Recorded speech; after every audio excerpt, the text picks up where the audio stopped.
asalaamaaleykum mbokku internetu IJAD TV asalaamaaleykum waa Sénégal mbégte leen amati ak bànneex daal di jàkkaarloog yéen comme ni ñu koy defee samedi ju jot fii ci seen chaîne IJAD TV ci seen émission le soir de l' actualité Abdou Fass au major tey amati nañ bànneex ñëw jàkkaarloog yéen pour waxtaanee actualité politique réew mi mais également actualité internationale donc ñu ngi leen di sant bu baax te di leen ñaan rek ngeen activer la cloche de notification te abonné ci chaîne bi di ñaanal nag ki nga xam ne moom la ñuy jàkkaarloo samedi bu jot yàlla may ko doole ak kattan yokk ay fanam ba mu wér-wérle mën a jàkkaarloog Sénégalais à chaque fois di leen jox xam-xamam parce que nag yelloo na ko car macha allah mënoon na toog ci ruqam ne liggéeyal naa sama réew ba dem à la retraite donc damay toog mais defu ko jusqu'à présent li nga xam ne mooy expérience am di xam-xamam da koy wéccoog Sénégalais yi donc mata ñaanal la ñu ngi koy ñaanal vraiment gudd fan ak wér-gu-yaram muy Major Kandji Major ñu ngi lay nuyu suñu rendez-vous bi. waaw Abdou kontaan nañ comme ni ñu ko ñaane woon rek. fekkewaat ay samedi.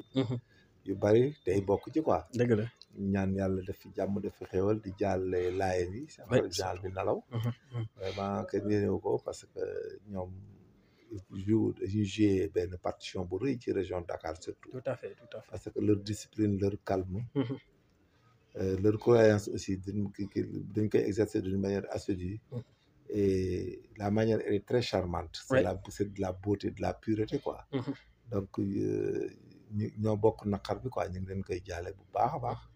parce que waa kër Limaamu Laay yooyu dañoo bokk ci histoire du Sénégal quoi. dañ fi am parti boo xam ne ñëpp ko xam. te quand même si on fait la bonne lecture de l'histoire mosuñu fay yàq dara. bien que ñoom ñoo moomoon Ndakaaru. mënoon nañ fi def benn poids boo xam ne dañ koy imposer ñëpp. te boobaa fitna lay indi ñu fi nekk ñëpp. mais ñu discipliné lañ ñu discret lañ ñu doylu lañ. tout à fait vraiment ñu ngi leen koy jàll. di leen ko masawu. macha allah donc loolooy dëgg vraiment ñu ngi leen di masawu di leen jàll xalif général boobu dee Layène bi nga xam ne wàcc na liggéey.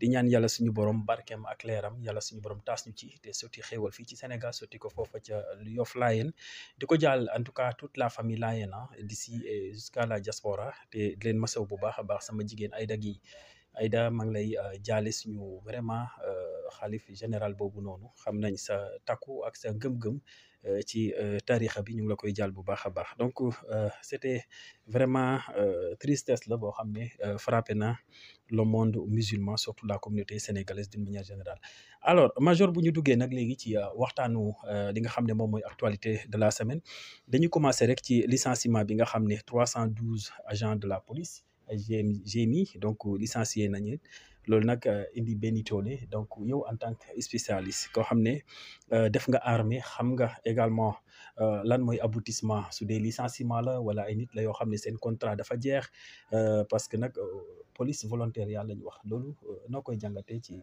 situation boobu la. voilà situation bi xam nga bon civil yi ñoom duñu comprendre quoi. et puis c'est l'armée les hommes de tenue quoi muy gendarmerie police ak armée dañu am benn régime. boo xam ne juridique boo xam ne mooy gérer statut ku nekk ni nga fa duggee quoi. police sax d'abord daawul am volontaire daawul am auxiliaire. gendarmerie moo doon am ay auxiliaire gendarme. léegi armée am ay appareils de contingent ñu leen tuddee ay PDL. ay PDL oui. léegi PDL yooyu nag bu ñu demee ba ñu engagé leen. da ngay nekk ADL. ok mais ADL bi day signé ay contrat saccadé dans le temps et dans l'espace. quant à gendarmerie auxiliaire yi fi daan ñëw dañ daan nekk ay auxiliaire gendarme def 2 ans ñibbi.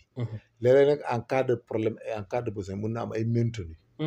mais le maintenu il peut demander sa libération partout. mën na def concours yeneen concours ba dugg. police nag il a été amené la police a été amené ba ñu am genre auxiliaire de police d'abord. après ñu am des appelés yoo xam ne même le ministre d'alors il avait fait un discours pour la montée en puissance. donc ñooñu day nekk ay services d'appui rek. yuy compléter police. mais du nekk ay policiers. sont pas des policiers. nekkuñu ay policiers. non du nekk policier ñoom ay appelés volontaires lañ. c'est assimilé quoi. donc amuñu formation militaire. waaw duñu dem école police.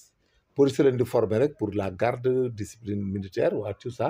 ok mën nañ nekk ay militaires ñu former leen formation militaire mais seen statut c'est comme des ADL sont des libérables. ah ok. waaw tel que soit le donc temps c'est des contractuels. non c'est des libérables nag. ok libérables yooyu nag. léeg-léeg nag police mën na ci téye ne 2 ans 3 ans 4 ans ba 5 ans. mais l'avantage qu'ils ont ces gosses-là l'avantage qu'ils avaient. ils avaient la possibilité corollairement à leur statut de volontaire xaw ma. de police de faire la police. ils étaient autorisés à faire la police.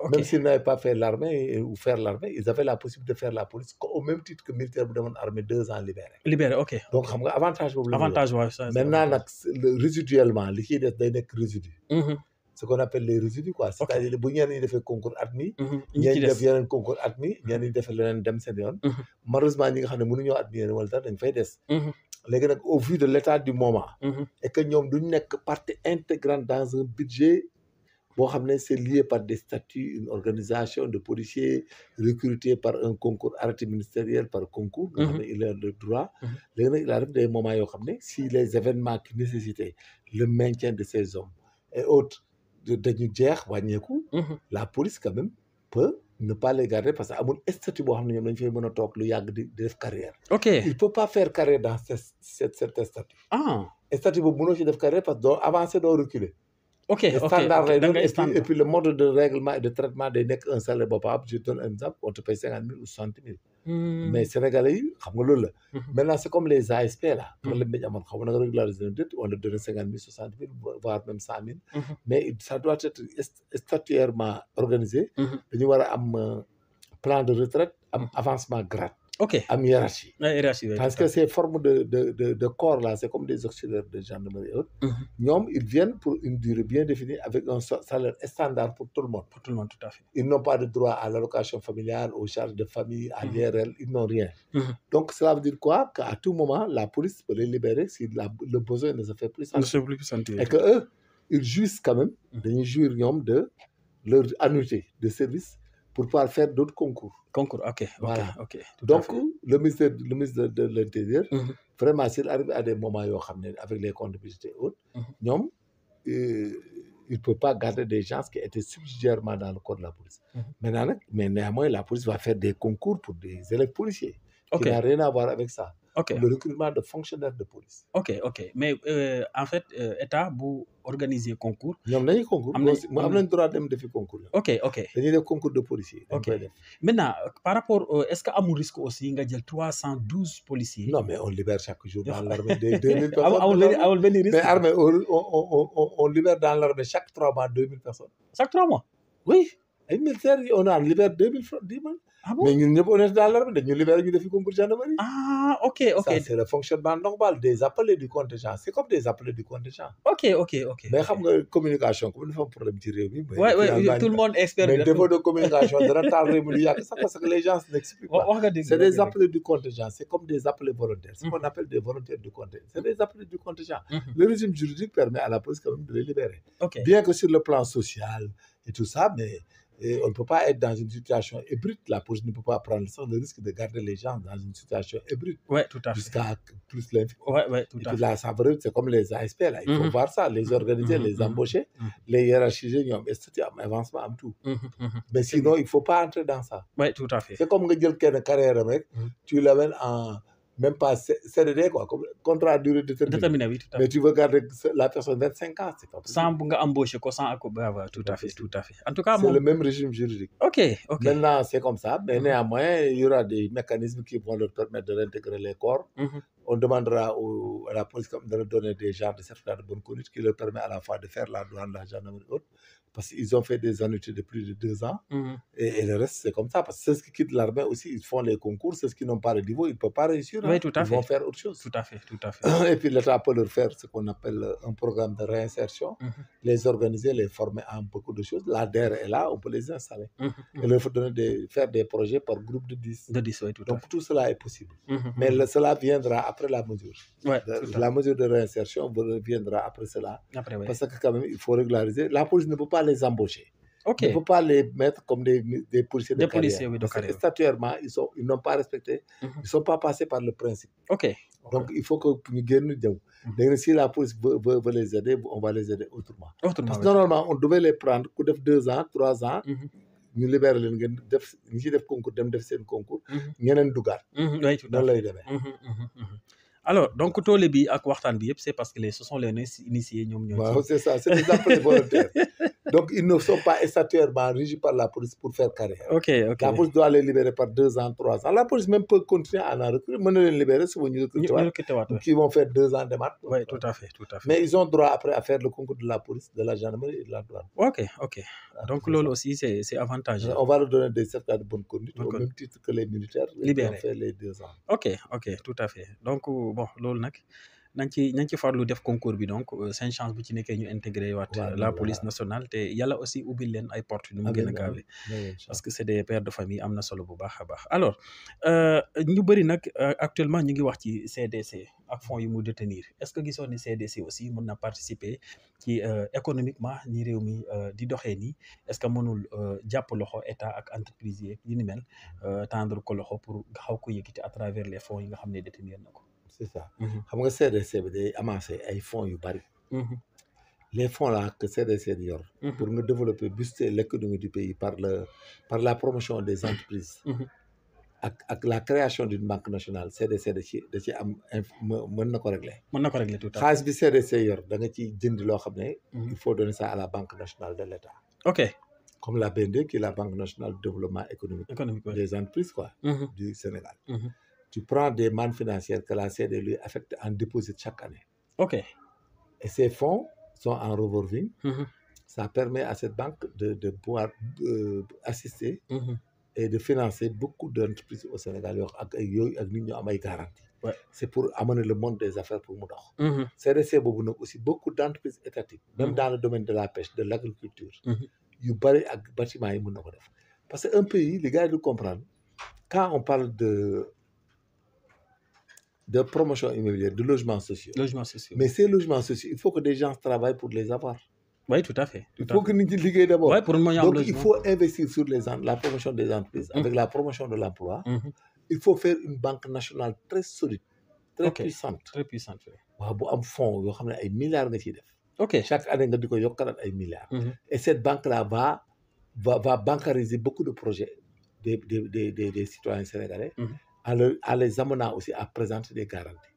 Parce qu'au début, chacun peut avoir une petite garantie, mais après, la garantie va évoluer parce qu'il va développer sa garantie, il va revaloriser sa garantie, et que c'est ce qui permet aux gens de s'autogérer, et en créant beaucoup d'entreprises internes, et en faisant beaucoup d'activités. Loolu tax suñ PIB yéeg. Ok. Mais détails yi wax ni yëpp du yéegal benn PIB Sénégal fi ne nii bu déwénee je me demande ban PIB la ñuy présenter fii. Ah bon? mais lan lañ defagum lan lañ fi def. amul dara luñ financer il faut ngay financer nit ñi.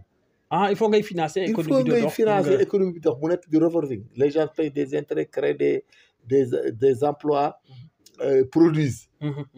Dans la productivité. L'agriculture là, il faut amener des masters, des gens faire le programme, amener des gens qui ont des postes. Yow yaa ngi ni fëgg dëkk àll ba xam nga mbay. Oui, bien sûr. yow tey boo demoon nga def état de besoin ñu appuyer la mën nga fa bay lu kenn du wax. waaw bien sûr. waaw noonu la mel c'est-à-dire CDC ci boobu la ay président di toj. xaalis bi mu xool. li nga xam ne dañ koy bancariser ak li mën a dem dans des financements. En finançant la Banque nationale de l'État énormément, la Banque agricole, la BND par exemple. La BND, oui. Il faut les financer. Ok. Il faut leur donner autant de fonds et leur donner une capacité de financer beaucoup de projets. Yu am doole structurant yu am doole. Et puis les entreprises là, il faut les booster. Les entreprises nationales ou privées? Waaw, entreprises yi am Sénégal yëpp rek, même les entrepreneurs. Ils présentent un projet, les projets, il faut les étudier. Et puis quand tu étudies, c'est des bons projets. Il faut les financer. Tous les bons projets, il faut les financer. C'est comme dans les recherches scientifiques, quelqu'un qui peut rechercher et puis créer quelque chose au Sénégal. mi ngi mel tey man la exemple nga créé woon benn machine boo xam ne day defar ceebu jën emballage boo xam ne du yàqu. jën yi nekk boor ak légumes yi ak sauce bi. ceeb bi di nekk fekk nga xam da nga dem supermarché jënd tàngal bi di dem. ceebu jën yu neex. exemple laa jox. dëgg la les gars là mais am na ñoo xam ne dootuñu togg. oui tout à fait je donne un exemple quoi. Donc ainsi de suite noonu la demee. Donc dans ce pays il faut que l'entrepreneuriat marche. oui tout à fait. Et que l'entrepreneuriat quand ça marche on prend beaucoup de gens. Une banque nationale forte qui finance des projets. Et que CDC yi dañ ci am rôle. Ils ont un devoir et un rôle à jouer.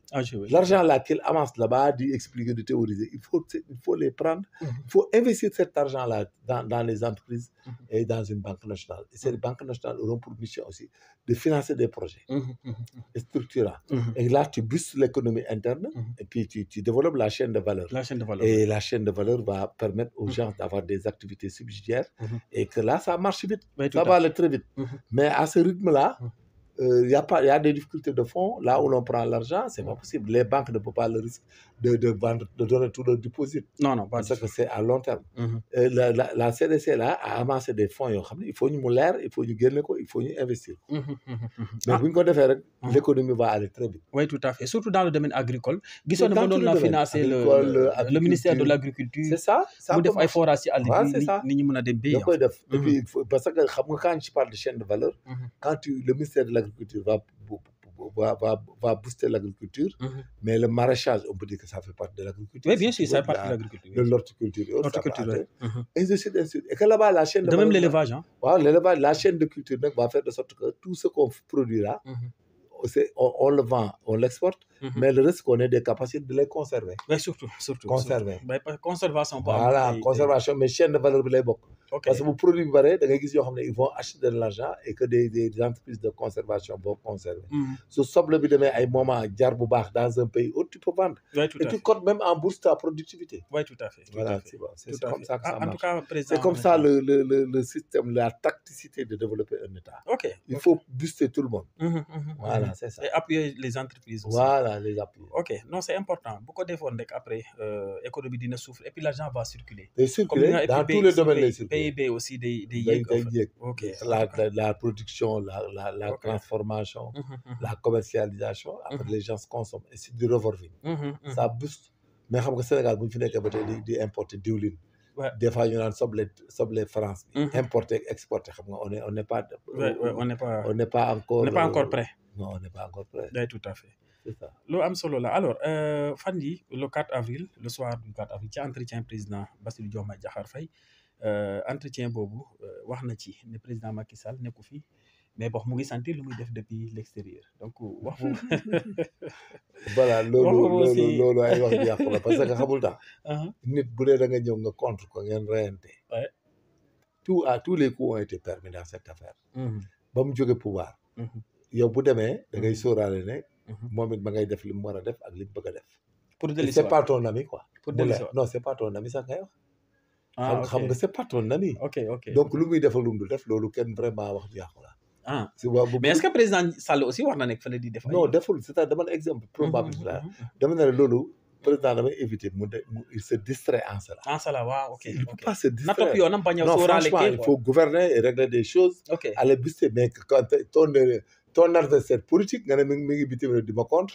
loolu franchement tu perds du temps finalement boo ko toppee sax mais doo dem et puis da ngay mujj sax da ngay tooñ quoi parce que xam nga aussi sa wujju nga naan sama wujju bi daal daf may xas mais c'est la même chose sama wujju bi bëgguma sama wujju bi daf may xas non franchement ça boobu c'est des choses qu'il faut éviter il faut qu'on aille faire autre chose quoi parce que au juste que le président est là-bas daf ma contre mi ngi fële daf may xeex daf ñuy xeex loolu ay wax bi yàqu la parce que politique bi ni mu demee woon Sénégal umpale ñu ko dañoo gis ne ku nekk def nga lu ne wax fu ne opinion internationale bind fii gars yi dajaloo étranger ñëpp di wax léegi nag loolu kooku nag boo toogaatee ba heure bi nga ne daf maa contre mais franchement gars yi dañuy reetaan non franchement je suis désolé mais on n'a qu'à avancer ñoom ils n'ont qu'à voir comment faire comment développer comment chercher des partenaires comment vulgariser la politique extérieure du pays comment voir que les Sénégalais puissent vivre aisément, la vie moins chère, l'autosuffisance alimentaire,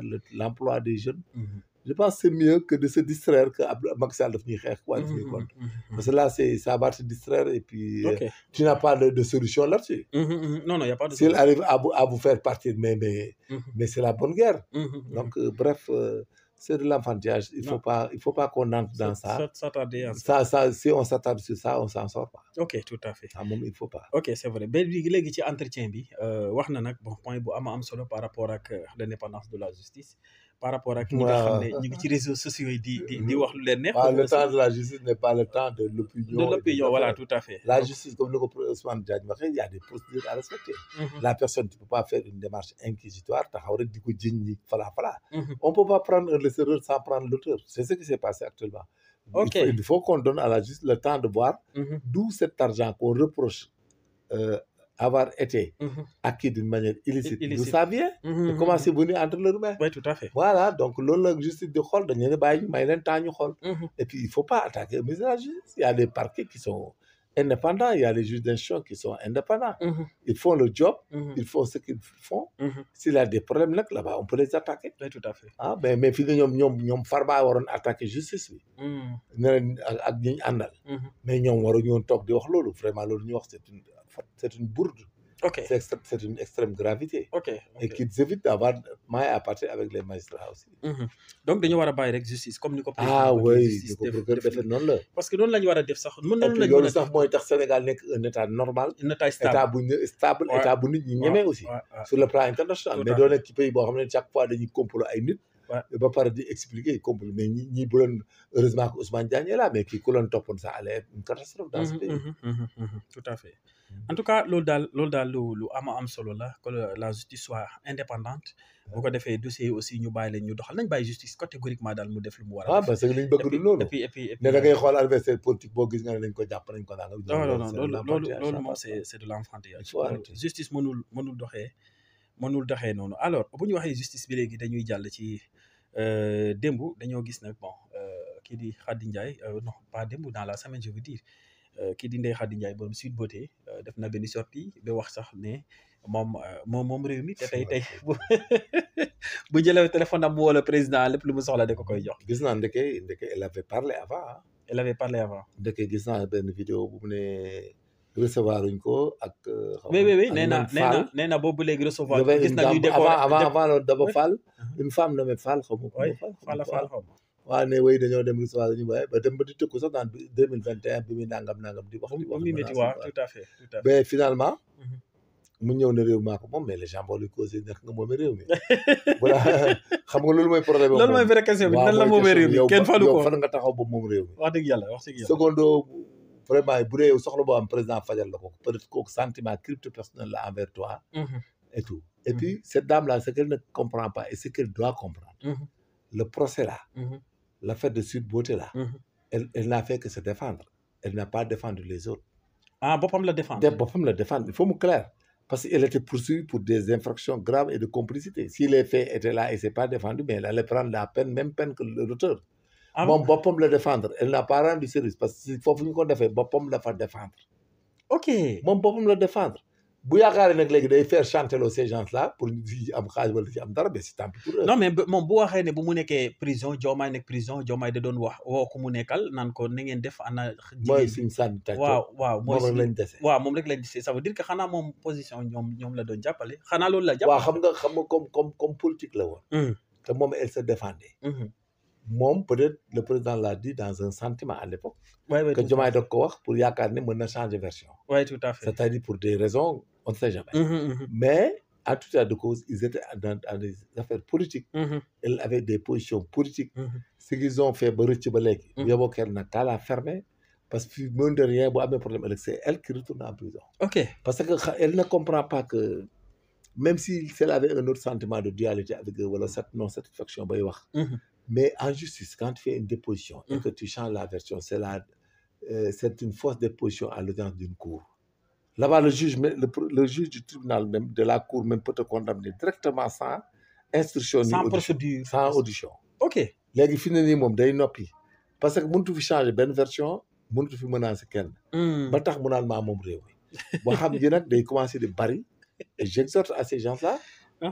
de bien d'être vigilants avec elle. et que la justice aussi quand elle dit des conneries on l'interpelle on l'arrête. parce que aussi ñun tamit mënuñu nangu ci réew mi un jeu d'enfant comme ça du n'importe quoi. c'est du n'importe quoi. c'est du n'importe quoi ce qu'elle a dit. parce qu'elle a trop parlé. et puis elle a nekk c'était pas le début. elle avait déjà parlé. mais on lui donne un conseil de la fermer. d'aller faire sa vie et de se taire. parce que li mu dugg nii xamagul fu muy àq ji. te li mu wax nii c'est extrêmement grave Aïda Mbodj daf maa dàq ak recevoir uma mais ça devient grave. et puis Aïda Mbodj est-ce qu'elle est obligée de la recevoir aussi. mais Aïda Mbodj naan ko demal déposer dossier comme ñëpp. Ouais, tout à fait. Et puis c'est la bonne procédure. parce que Aïda Mbodj a été prudente même de ne pas la recevoir parce que kii bu ko recevoir woon am benn imprudence de parole wala de fait. mais elle est foutue Aïda Mbodj. oui tout à fait. waaw ces genre de personnes là c'est grave et puis kenn xamagul fu mu jëm moom sax ak ñun. parce que ndax denc na dara ou pas. non c'est une menace. et puis c'est pas décent. mais xam nga aussi le problème de ces militants là. dañoo am problème bu ngar dafa am. Parce qu'au lieu qu'ils pensent que nous avons été des bons militants, mais ils se considèrent comme des combattants qui ont joué une partition physique. C'est ça le danger. Oui, c'est ça Ku le nekk danger. da nga naan dama Que chacun attend xeex son gâteau, quoi. combat bi ñoom combat lañ ko def. du campagne bi du leen combat. moo tax actuellement nii il appartient aux autorités. de les remettre à leur place. ne leen monsieur da ngeen a voté comme tous les Sénégalais. C'est pas vous seul qui avez voté pour nous. Il faut arrêter de les recevoir même et de leur faire de se sentir redevable à ces gens-là. Ok. Ces gens-là, il faut les disloquer, hein. Parce qu'au fur et à mesure qu'on monte là, ça va aller très mal. Ah oui, ça va aller très mal, hein. Parce que dañuy wax rek am na beneen boy bu doon xóore si caab keroog gis naa ko dañuy yëglu quoi. Oui, tout à fait. waaw dañuy yëglu finalement dañuy dem ba dañuy wax sax loo xam ne. yow da lay yàqal sax indil le problème même du dëgg. mais dañ koy wax pour am dara. am dara waaw dëgg ak nekk dara. mais finalement ça devient extrêmement grave. il faut arrêter avec ces gens-là. Il faut les laisser aller cultiver la terre, aller chercher autre chose. Mais le fait d'avoir le sentiment que dañoo def combat avec ci combat. war nañ am koo gis bu ne ci combat bi laa bokk naa daje naa léegi sax ak benn Modou bu jóge Italie. ma nga ne ci combat bi suñu nangam bi ça passe pas. Quel combat c'est de la politique. wax ngeen def ngeen. ba jël nguur gi. la ngeen doon def il faut jamais penser que c'était orthodoxe c'était légal il faut jamais le penser. Là-bas tu vas te tromper. Et la preuve en est que depuis que les gens commencent à utiliser la même façon la même manière. problème yaa ngi commencé am ñu ngi naan nañ leen porte plainte nañ leen jàpp ak saaga. ñu ngi naan saaga di ko saaga dangam mais ça amène des problèmes encore on leur avait dit. ça amène des problèmes mais ça va amener des problèmes énormes parce que ce qui se passe ces jours-ci mais ça menace tout le monde. Et puis c'est pas décent ça pour nous tous quoi. C'est pas décent. Ah en tout cas war nañ ci gaaw a jël mesure le président. Oui, il faut qu'il parle à ces gens que da ngeen n'importe comme ñëpp. On vous doit rien on gouverne un état et point barre. ñi noonu nga leen di wax da nga naan leen on gouverne un état. Et on gère tous les Sénégalais au même point d'égalité. Mais de faire croire à quelqu'un qui doit être DG ou rien, qui doit être nommé rien, gis naa ay gars yi doon def activisme bu métti ci télé yi. fi ne nii bu demaatee quelques 6 mois 3 mois rek si les gens n'ont pas de poste n'ont pas de place da nga ciy dégg nit wax fi lu garaaw loo xam ne doo xam foo koy waxee. Oui, tout à fait. Mais il faut les mettre à leur place tout de suite. Et leur dire que nous sommes dans un état et on gère présentement un état. C'est pas un Pastef qui administre son parti, mais Diomaye président qui administre. C'est un état du Sénégal que nous gérons et que nous sommes redevables vis-à-vis à l'égard aux attentes des populations, mais aussi l'opinion internationale. Oui, tout à fait. Et tout le monde, hein. Mais à ce rythme-là, s'il continue comme ça, mais ça va fuser tout à fait. Oui, tout à fait. Boy bu ndaw boo gën a gis de grand dama xeex ci combat bi doo ci def mais mu lay wax ay conneries c'est grave. loolu la ñuy wax ah. waaw dama xeex nee na dama nekkuñu SWAPO nekkuñu Rhodesie Zimbabwe nekkuñu Afrique du Sud. déedéet non c'est pas la même chose. c'est pas ça donc daal en tout cas patriotisme lañ doon woote bëgg seen réew. waaw comme dañoo bëgg réew mi mais dañ dem defi leneen. voilà dañ continuer bu namee kaale da ngeen dem liggéey ba ñuy gouverner ñu xool. sinon rek bu sottiwul nag bu ñuy wotewaat ngeen ñëw. voilà mooy wax ji mais ku nekk nga naan ku fi tuddati nit ba nangam ku nangam bu yàggee ils mettent le pays sens dessous. Et puis tout le monde va perdre. Oui, tout à fait. amul benn sens alors ñu beneen point boo xam vidéo boo xam ne daa viral temps yi ci réseaux sociaux yi ñu gis ne dañooy def sortie di naan am na ñoo xam ne il paraît que nag la utiliser ay députés dañuy mettre la pression à Diomaye pour deuxième mandat ainsi de suite donc pression boobu dégg naa ko gis naa vidéo bi on me l'a envoyé. Voilà. Et tout ça quelqu'un a dit qu'il a eu des informations xam nga que les députés sont allés pour que Diomaye bind na du président en 2022 mais c'est très aller vite en besogne. Ah, ouais, mais là-bas le projet politique c'est de conquérir le pouvoir et de gérer. ñoom bu député yooyu di nekk de l'autre côté. Mais ñoom pourquoi ils se plaignent? Parce que de quoi ils se plaignent? L'essentiel avec le président Diomaye qui est nommé par Diomaye président. Mais il leur a tous donné, c'est eux qui se nomment, qui s'autonomment et qui autogèrent. Comme ñoom, quel est le problème? Bu dee problème bu dëgg la quoi. Pourquoi ils osent le faire? Et là, je demande au président d'avoir toute la responsabilité et la rigueur si le cas s'est présenté. Mais ces gens-là de saisir l'Assemblée nationale hein, et de les blâmer ou bien de les mettre en demeure. Et si ces gens insistent là, il faut demander à ce que mais on peut aller jusqu'à les radier de l'Assemblée parce que c'est illégal de trouver un président de la République dûment élu. Nga naan ko da ngay démissionner et puis tu nous dis que tu vas pas te présenter. C'est du chantage. C'est gravissime. C'est gravissime. Chantage là boo ko defee président de la République bu normal. Mais il vous fait arrêter hein. Oui, tout à fait. Si c'est vrai il faut les arrêter. Et puis pour man loolu aussi réglementation boobu war nañ ci gën parce que président Diomaye nit ñi lu ko neex la nit ñi di wax di ko traité. waaw mooy loolu la xam nga boo gisee non li amoon bala ñu ñëw la xam nga man tout ce que je disais et tout ce dont je m'opposais c'était le manque de respect énorme de ces gens-là, de beaucoup de ces gens envers les institutions étatiques de l'État. Le président de la République, la justice, la gendarmerie, la police. Boobu temps les paroles acerbes, les paroles virulentes, insolentes yi nga daan teg ci ndoddu état. Le président de la République, des ministres, des gendarmes, des policiers autres. Maintenant, c'est ça qui donne l'audace à des gens de dire à un président éventuellement que vous n'avez pas le droit de vous présenter en vertu de quelle loi. Il n'y a pas de loi, il y a une extrême gravité. Il n'y a pas de loi. Et puis moi, indi loolu ngay dégg ñuy attaquer un ministre de la justice pourquoi dafa war a gaaw dafa war a nangam. Mais ils comprennent même pas ce qui se passe. Nous sommes dans un état de droit. Ils ne jouissent de rien du tout ici. Il faut qu'ils arrêtent.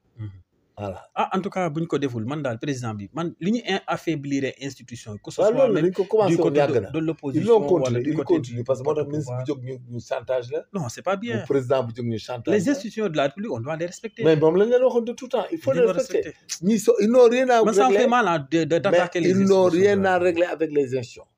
Depuis que ces gens ils sont au même point d'égalité que tout le monde il faut arrêter. Ces gens-là, il faut les remettre à leur place rapidement. Tout à fait. Il faut les remettre à leur mais place. ku jóg rek xool la neex nga ko Mais président mais ça deviendra plus grave. Ils vont être plus virulents encore. ci kanam. En tout cas kon mbir mi dina xaw a. Il faut qu'ils arrêtent. dina xaw a compliqué. Mais comment ils peuvent mettre en bourrique un président de la République di ko attaquer à tout moment affaire dafa yéex waruñu nangam. Gis nga ñoom il faut couper pont avec le militantisme là il faut couper pont avec. Ouais. Et gouverner. Parce que kii Azoura Fall keroog gis naa mu génn naan Diomaye daf ñoo war a recevoir daa war a recevoir parce que exiger le président à recevoir. Je ne comprends rien du tout comment ils se sentent ils pensent que l'État leur est redevable mais redevance boobu lañ xamagul mooy lan. Man et à cause de quoi. Mais ça nous pose des problèmes koo wax mu naan dama combat dama xeex bokk ci xeex bi. Le président daf ma war a recevoir le président n'est pas président de Pastef c'est le président de la République. Finalement même la DER déglu léegi DER ñoom ñoo koy éclaboussé. dañuy rayante ak moom parce que dañ naan jox nga kii jox nga kële. Et puis je sais que leur leader politique là il doit pas être allé chez eux Qui ça? Mais des leaders politiques là qui sont nommés dans des postes là. Ils doivent pas aller chez eux parce que ni ma gisee gauche de fonctionner. Ok. Ils peuvent être attaqués. Ils vont les agresser chez eux. dañuy ñëw di leen sonal ci lu ne. Ok. Et c'est ça c'est pas bon. Non c'est mais pas en France et dans les autres pays doo gis que ñoom am na militant da ngeen di daje des fois boobu militant am yoo réglé. Mais des gens ñëw jonkan sa kaw. di la laaj noonu di imposer lu ne mais di dem ba di menacer autorité bi. Non mais man kay moom loolu wax dëgg yàlla. Mais c'est une affaire. Xam nga quand est-ce loolu ça va ça mais la justice. Mais gisoo leur comportement vis-à-vis du ministère de la justice. Ouais. Mais c'est extrêmement grave. C'est grave. Donc est-ce que un jour da ngay ragal sax ñu dem ba dem ci à des violences physiques quoi on ne sait jamais Voilà bon bref il faut que les autorités sachent que dañu leen a fal moo tax ñu nekk fi. ñu assumer. Exercer le pouvoir. Oui, tout à fait. Et puis veiller à ce que le Sénégal soit développé. Que les conditions de vie soient douces. C'est ce qu'on leur demande. Oui, tout à fait. Mais quant à se distraire avec ces histoires-là, mais ça va nous amener à la dèche. Du dem boobu du dem et puis du sax sotti en tout cas yàlla baax na daal mais xam naa war nañ may président mu nooy. continuer def ñu ko solal mooy ñi mu àndal. Oui, tout à fait. ma gis ni coono la. Non coono bu métti la compliqué na trop alors le président Macky Sall Ngari nee nañ rejoindre na la fondation Mo Ibrahim. Pour la démocratie. Pour la démocratie et la bonne gouvernance. La bonne gouvernance, la promotion du leadership féminin. Mais du leadership féminin. Ouais. Leadership féminin et leadership africain. Genre, il y a le genre qu'ils veulent promouvoir, le genre. Mais léegi Sall Ngari nag lu mu nar moom it. waaw mais dafay nar mais je pense que lui il est dans d'autres registres. Les gens là ñoo ñaaw njort di wax rek mais il est dans d'autres registres. xelam romb na Sénégal waaye le xelam romb na Sénégal niveau yooyu romb na Sénégal talu ko sax je pense que ça lui frôle même pas le cerveau. Il est dans autre chose. Parce que dafa am yoo xam ne bu la yàlla may nga nekk président de la République au Sénégal 12 ans. yàlla mayal la nga am audience internationale. L'intelligence internationale. La relation internationale. Mais da ngay avancer. Mais tu vas pas te distraire à entraver le travail de ñi la remplacer. Oui, tout à fait. Non, il n'est pas dans ça. ñoom ñoo ko waru ci nekk. Mais Macky Sall n'est pas dans ça. Il n'a pas même pas le temps. Gis nga gars yi xamuñu responsabilité extérieure yi gis nga. Tu es dans les préparatifs. Des conférences, des audiences. Il y a des dossiers que tu dois faire, des rapports que tu dois remettre. Tu dois proposer des projets. Tu es dans la médiation. doo fa tal nekk naan da ngay wax Sénégal gis nga ñun li ñuy yàqal ñoo koy wax fii ba mu yàqal suñu bopp. mais pas Macky Sall. gis nga li ñuy yàqal li yàq Sénégal mu ngi biir Sénégal ñun ñooy wax a wax fii ba kenn duñu nawati kenn duñu réglé dootuñ ci génn mais pas eux. wax de moom ñeme nañu.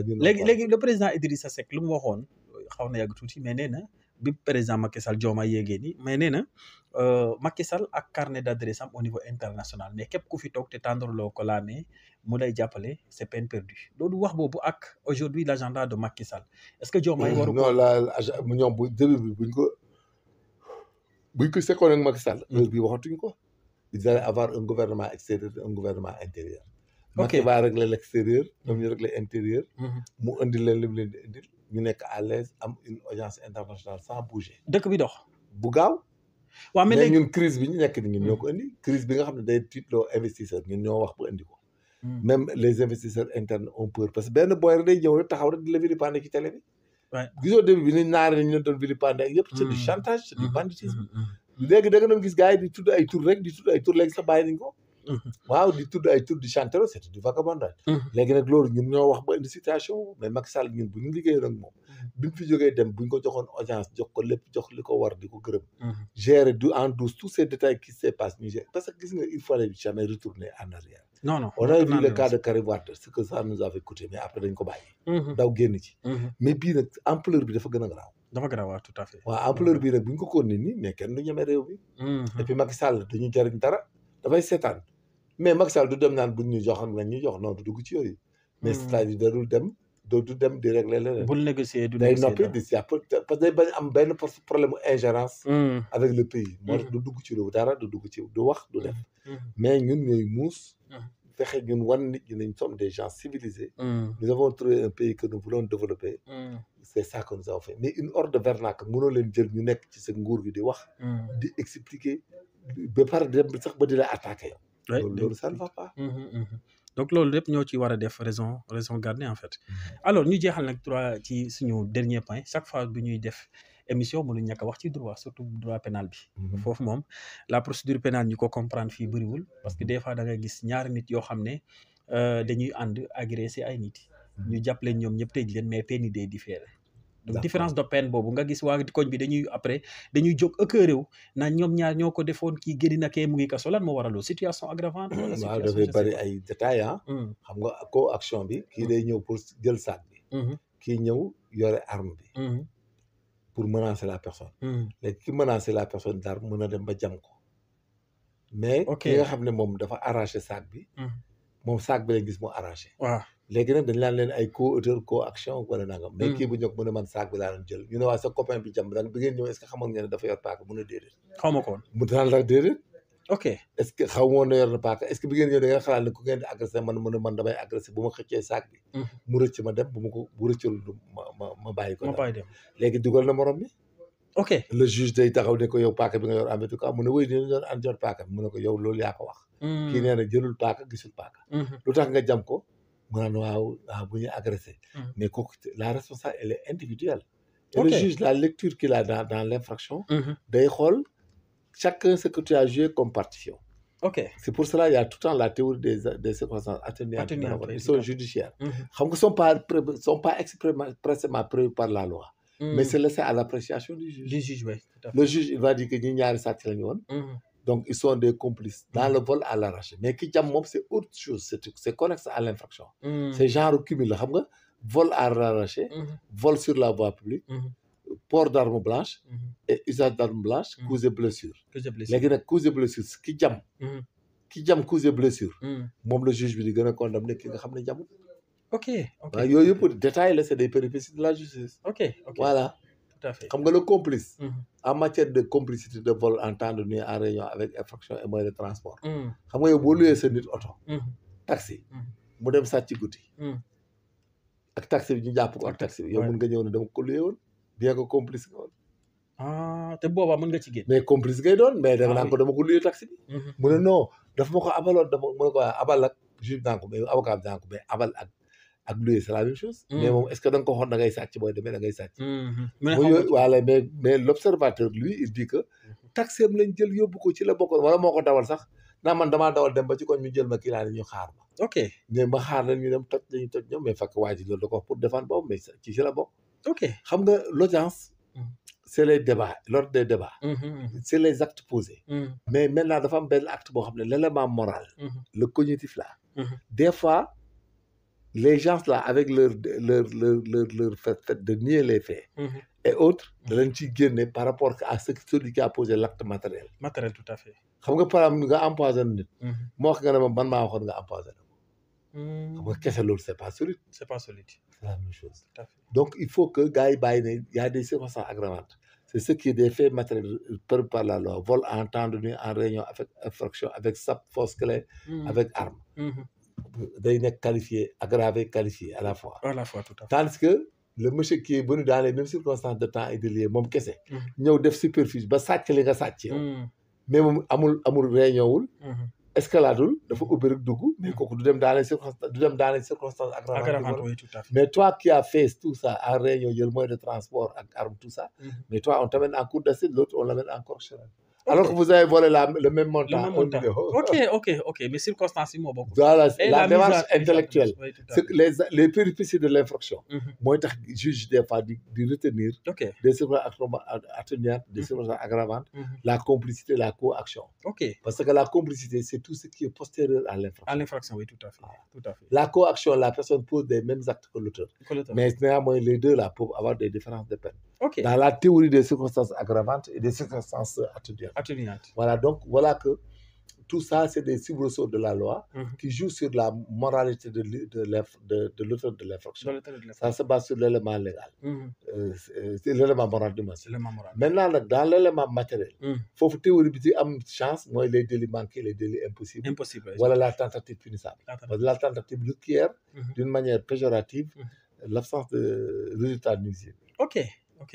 Ah, boobu c'est du. Voilà, loolu moom beneen lay doon. Mhm. léegi loolu ngay gis ñu ne dafa tànte moom koy def leen dugg ci kër gi rek. de nangam ñu jàpp ko jox faa jël dara. dëgg la. mais ñu condamné ko pour vol temps nuit en réunion avec infraction. mais parents yi daal di jëlu fa dara laalu fa dara moom koy defaat dugg. oyofal ko. nekk tentative de vol la woon. nulle était l'intervention du gardien ou du machin mais il aurait volé. oui tout à xam fait. nga yooyu yëpp ñun suñu droit dafa xaw a. dafa moderne trop dans la psychologie de ko tenir compte. moo tax ñun tamit Sénégal on a un bon droit ah. oui tout à fait. waaw ce droit est bien organisé. oui tout à fait très bien organisé. donc complicité gis nga ni ñu ko defee. la coaction. voilà. Mhm. gis nga même que les cas de viol ñu ne la tentative de viol n'existe pas mais constitue une autre infraction parce que le viol il faut qu'il y ait pénétration. Pénétration oui tout à fait. Maintenant à l'absence de quand tu tentes c'est de l'outrage à la pudeur avec violence. ah boo tenté. même boo bu nga doon réussir. tenté violer. nga ñëw jàpp ko nii di ko xëcc ak yooyu pour dugg ko fenn pour violer ko. mais duñ ne violer nga ko dañ naan il voulait la violer mais dañ naan c'est de l'attentat à la pudeur. avec violence. ok. Parce que le viol requiert d'une manière sine qua non une pénétration. Une pénétration, quelle que soit la pénétration. Maintenant nag donc Mhm. la tentative de viol qui n'a aucun amul benn pénétration oui, amul tout à dara fait. donc on considère ça comme de l'attentat à la pudeur avec violence. mais bu boobaa dootul nekk crime. donc nekk rek Délit lay nekk. dans le régime juridique des délits ça c'est très technique. day wàcc oui tout à fait day wàcc. bokkut ak ay outrage public. bu pénétration amee foofu lay xam nga dugg. outrage public à la pudeur da nga koy dégg l'outrage public à la pudeur c'est de poser des actes ou d'avoir des comportements qui sont de nature à atteindre la pudeur de ceux qui en sont involontairement les témoins. ok. Il faut que l'attentat alors doo fekk ay gars yi couché ci benn néeg nga leen di yóbbu nga ne dañuy attenter sa pudeur non. S'ils n'ont pas fermé la fenêtre wala ñu nekk ci plage bi di ko def c'est de l'attentat à la pudeur. ok. mais bu nit dàqatoo fenn di def li muy def nga fekk ko fa. naan attentat à la pudeur. ok foog donc nit ki Non, faw c'est sciemment pas- mu def ko dans. Il faut mu def ko dans un lieu public. moo ok. tax ñu ne c'est ce qui en sont involontairement les témoins. ñoom la seen pudeur di affecté wu. ok.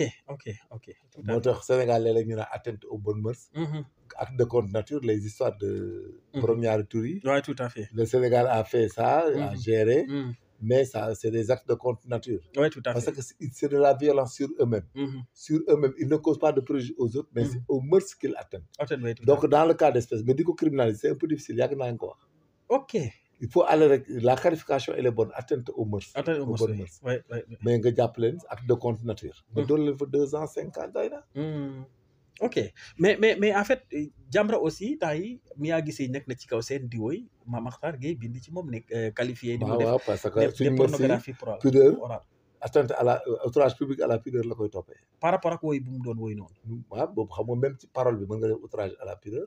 ci li ngay wax waaw publiquement en fait waaw ci li ngay wax mën na nekk. waaw ak comme moom gestuellement wala ngay wordu surtout lu mu sol doon ay slip Sénégal fii quelque doo ko def ay chakora yooyu comme aux États-Unis ah. ok di tey lu bañ a sol slip. waaw tout à fait ngelaw di naawal ngelaw li. yooyu yëpp dañuy attirer ay kii rek. ouais, ay femmes. tout à fait mais Sénégal gis naa femmes yi doon ko def pour booster la scène là pour dem mais ça passe pas avec Mame Matar mais en fait est-ce que Mia aussi du courir risque ci des fois parole yi muy génn bu waxee war ta wax wala dara Mame Matar porte plainte dañ koy jàpp parce que ñun Sénégal nous avons dit atteinte aux mœurs attentat à la pudeur et que cela peut être par des paroles ou par il faut nga way fecc comme ñoom Youssou Ndour jeex na mais les filles là elles veulent aller à l'extrême pour attirer les hommes elles font du n'importe quoi duñ leen ko bàyyi ah oui parce que ça on a beaucoup de jeunes femmes perverties dans ce pays les filles là yaakaar ne léegi noo gën a pervers rek ci ngay amee dara waaw gisoo banlieue bi niñ mel c'est du n'importe quoi les femmes là font des mët topp góor ñi kenn xamul lu mu doon voilà donc loolu il faut qu'il y ait un frein moral en ce qui concerne le comportement des filles là Jamra ngi fi ku fi toog defoon mu sàkkal la fexe pointure acca ñu ngi koy nuyu bu baax suñu page bu baax boobu Mame Matar Gueye fii noonu ñooy raw ñëpp wax dëgg yàlla wax nga dëgg de boo pas permettre à tout le monde mais j'ai été dans un pays boo xam ne striptease dafa amoon ci ay genre bar yoo xam ne mais kenn mës ta gis loolu ni muy demee ah bon non c'est ça peut même pas s'expliquer c'est des rapports en public africain wala mais un pays africain non loolu c'est grave mooy des choses foofu amul mœurs amul dara mais parce que gis nañ même Côte d'Ivoire barki daa foon yële rek am na benn xale boo xam ne vidéo bu ñu def ñooñu du ko gën a garaaw la ñuy def non ça c'est grave mais xale yi foofu du gën a garaaw la ñuy def ay striptease non ça c'est grave ay striptease laa la wax kon nag on a raison de vraiment bien encadrer on les laisse pas public heureusement que nous avons Jamra et nous avons des brigades des mœurs mais les brigades des mœurs la Jamra lañ gën a efficace ouais Jamra moom Mame Matar moom moo gën a efficace yooyu yëpp boo waxee rek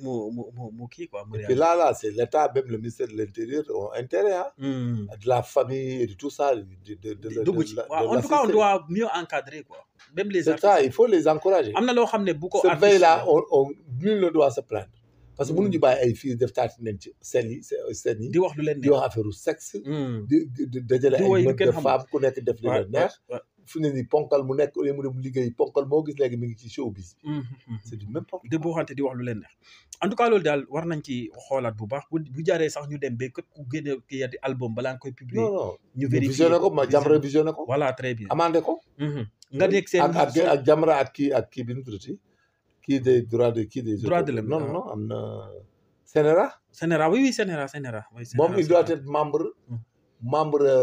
membre honoraire de Sénéra ok Jamra da ci war a bokk parce que les paroles et les gestes et les visuels yëpp war nañ ci wax waaye tout à fait am na solo et puis le veille de Jamra là moo gën a efficace bu Sénéra ok en tout cas Mame Matar il réagit trop non soo veille là moo gën bële il réagit trop vite veille moo gën a rentable bële ok c'est vrai en tout cas il est efficace te am na solo bu baax alors ñu jeexal beneen point bi dañuy gis benn dossier yoo xam ne surtout en matière criminelle dañuy gis ay dossiers yoo xam ne procédure bi day yàgg est-ce que loolu aussi droit sénégalais waruñ ko xoolaat. waaw mais instruction bi des fois dañ ko dul appréhender carrément. ci instruction bi la dépend bu ñu demee ci institution xam bu dee dossier yi yàgg dëpp mooy les crimes là. oui crime bi. kala sa crime xam nga. mën na am 5 ans même 10 ans. ci waaw des fois dañuy dem di ñëwaat waa ji ñëwaat. mais c'est trop. mais c'est les commissions rogatoires qu'il faut faire. Il faut faire l'enquête de moralité de la personne, de l'auteur. Il faut voir beaucoup de choses. Mais je pense que les juges ont beaucoup de dossiers et ils s'affairent à d'autres dossiers. Mais un mandat de dépôt d'un criminel ne doit pas faire plus d'1 an. Il faut renforcer les magistrats. Oui, il faut renforcer la procédure. Et puis, beaucoup écouter et travailler avec la police et la gendarmerie dans les commissions rogatoires. Ok. Il faut leur donner beaucoup de jobs. Voilà. Surtout la police. Mais maintenant, dans le monde où nous sommes, c'est facile. Parce que quand quelqu'un tue quelqu'un, il faut étayer toutes les thèses. Ok. Bu dee dañ doon xeex nga xool naka il y avait légitime défense. Bu dee dañ doon xeex le gars avait pas intention de tuer. Il y a homicide involontaire. Cause de blessure volontaire ayant donné la mort sans intention de la donner. Su dee da waaj da koo rey intention de donner la mort, il y a meurtre. Bu dee nag da koo car guet-apens et préméditation, il y a assassinat. Assassinat, ok. C'est dans la qualification. C'est tout ce qu'on cherche, l'assassinat, le meurtre et l'homicide involontaire. Tout à fait. Voilà, donc xam nga l'homicide c'est de donner la mort. Maintenant ça doit être involontaire. Ou volontaire. Comme les chevaux de kii wala ngeen di xeex ngeen di dóor te nga dóor mu dee. C'est pas de meurtre. C'est un cause de blessure volontaire ayant donné la mort sans intention de la donner. Ok. Mais boo karee nit pour rey ko c'est un meurtre. Aussi l'assassinat, c'est guet-apens et préméditation. Okay. Maintenant il y a les délits formels comme l'empoisonnement. L'empoisonnement, si toutefois pas que la substance peut donner la mort, il n'y a pas de tentative, c'est l'empoisonnement. La substance administrée. Soo ko administré nit ki. mu dee ak mu ñàkk a dee. bu ñàkkee dee par des interventions et autres. des fois dès que la substance peut donner la mort tu es poursuivi pour empoisonnement. te boobu dans ce cas là crime là-bas c'est la substance. si la substance boobu crime lañ koy qualifié. si la substance peut donner la mort rek c'est bon tu es bon. ah oui. et on qualifie de crime. donc c'est empoisonnement crime là. c'est grave. Maintenant si la substance ne peut pas donner la mort on te poursuit pour administration de substance nuisible à la santé. ñoo ci.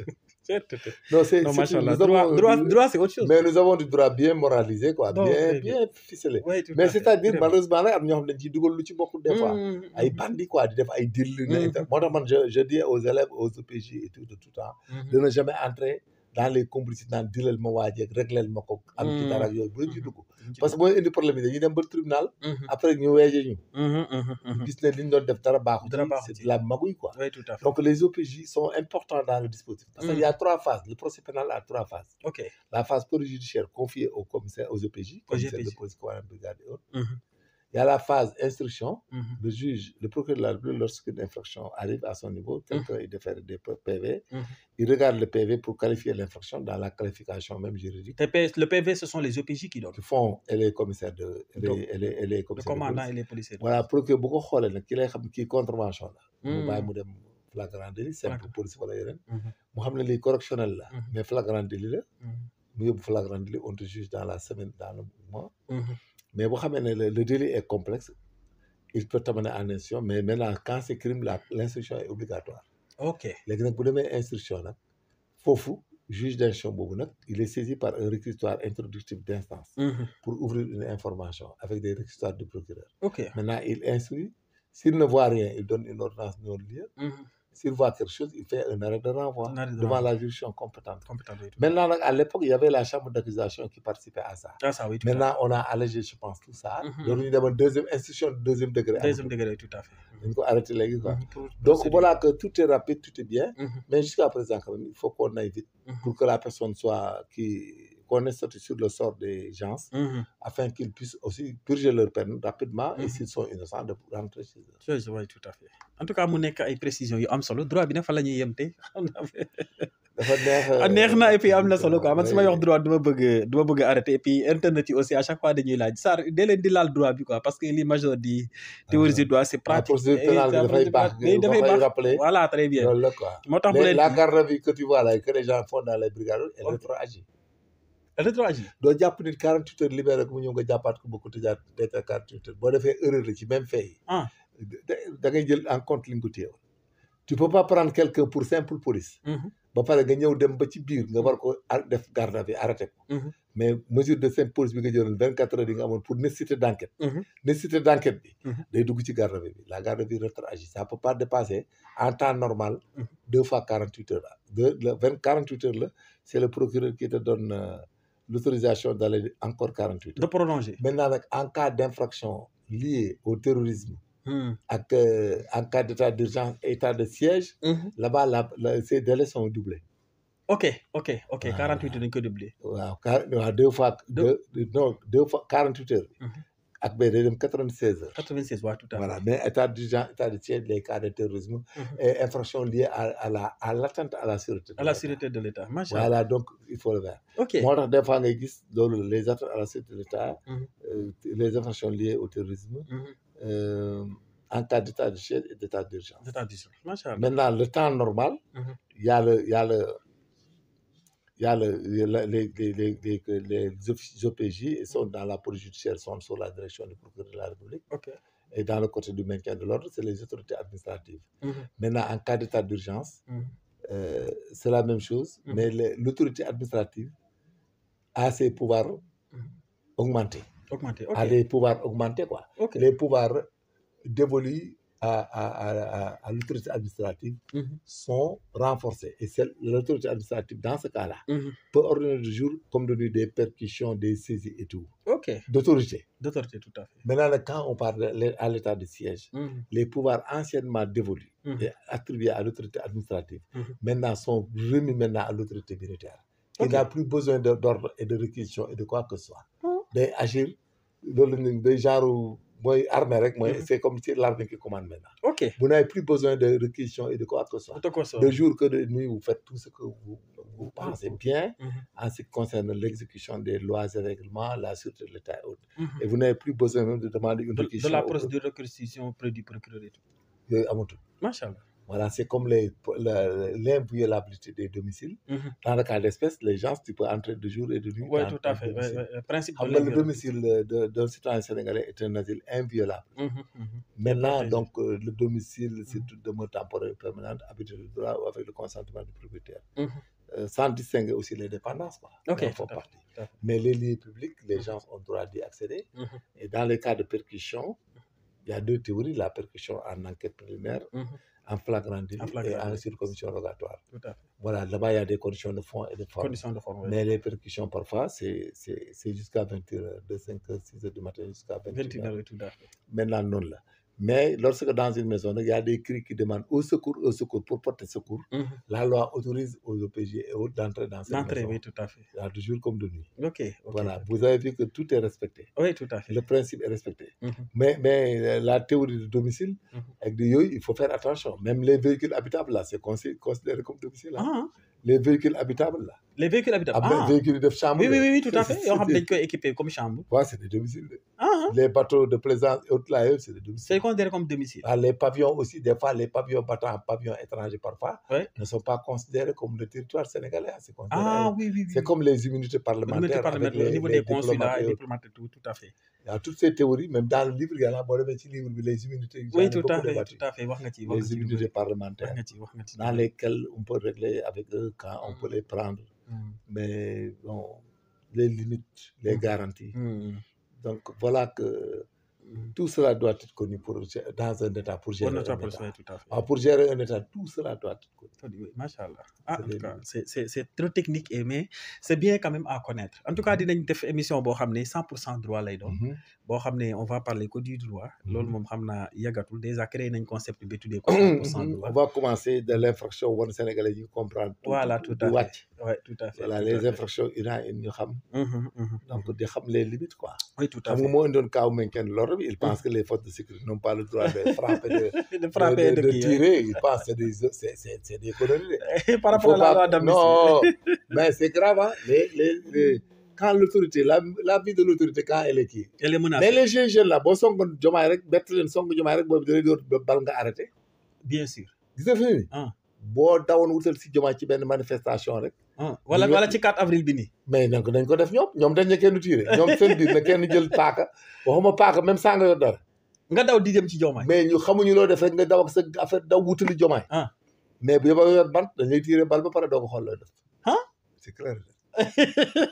Donc il faut pas entrer dans ce jeu parce que sinon les autorités ne seront pas en sécurité. Tout à fait. En tout cas am na solo kontaan nañ bu baax a baax ci leeraay bi ak waxtaan bu am solo bi surtout dans le domaine juridique par rapport également point actualité yi nga xam ne tey waxtaanee nañ ko actualité dans la semaine. On vous demande juste d'abonner, activer la cloche de notification. ñu ngi leen di nuyaat bu baax a baax di leen ziar di wax rek ne fii la ñuy yem tey ba samedi prochain incha allahu rabi sur la même chaîne UJAD TV ci seen émission le soir de l'actualité Abdou Fass Major ñu ngi leen di sant bu baax di leen gërëm di leen wax rek ne bonsoir et portez-vous bien merci.